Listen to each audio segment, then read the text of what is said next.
Hey guys, Brian Schoaf here for BombasticEntertainment.com, and today I thought I'd show you how to set up your Glidecam for your DSLR. Now, before we begin, I can't recommend enough adding a quick release plate to your setup because it just makes it so much easier once you do get it balanced to kind of snap it back in without having to take the cheese plate off and then put your camera back on and you got to do the whole balancing thing again. The first thing you're going to want to do is make sure that you've got the lens you're going to be shooting with on here, lens cap off, memory card in, battery. All of that stuff is going to drastically affect the weight of the rig. So make sure you have that stuff set up before you start balancing, because otherwise everything you do is just going to be for naught. So there's a couple things to keep in mind here. One is ideally what you're trying to do is you're trying to find your camera's center of gravity, and you want that to be as close to over the center of this pole as possible so that the gimbal can do its work correctly. Down below there's really only two things to keep in mind. How much weight is on the sled, that's going to be entirely dependent on your camera, and the length of the pole. So there's really no guide to that. It's really just a matter of kind of adding and taking away weight until you figure out how much you need for your particular setup. The other thing is the length of the pole in relation to the top in the slide, because once you find this center of gravity, you have to find this center of gravity.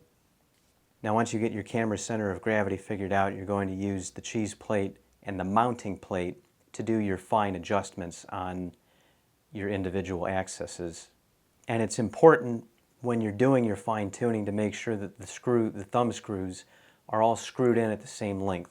Because if you leave, let's say you leave this one screwed all the way in and this one all the way out, what that's going to do is that's going to affect your weight too, and you're not going to get a consistent result. And when you do that, you're only going to want to do one axis at a time. Just focus on getting the front weight correct, and then once you get that figured out, then you can do your side-to-side weight. The other thing is the length of the pole is going to affect your drop test. Now, if you go to do your drop test and it goes a little bit too fast or a little bit too slow, and you know the weight is correct, you would adjust the length of the pole to make it a little bit longer, a little bit shorter. And if it's too long or if it's too short, I'll show you what happens if it's too short. You're going to go to do your drop test and then the camera is going to fly off crazy and do something upside down. So you're going to want to just kind of fine-tune that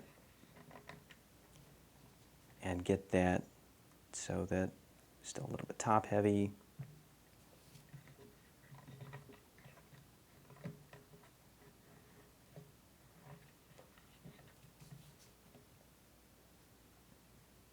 One Mississippi, two Mississippi. Now we're going too slow.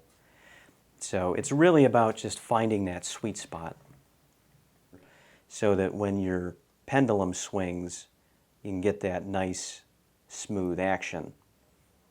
When you're working that out, just keep in mind that ideally you want your drop test to be between 2 and 3 seconds. One Mississippi, two Mississippi. Perfect. It's really just a matter of fine-tuning and patience. You can see I've got the rig pretty well balanced. So that's it. All you need is a smooth surface, a little bit of patience, and once you get this guy set up, you're good to go all day. Thanks for watching.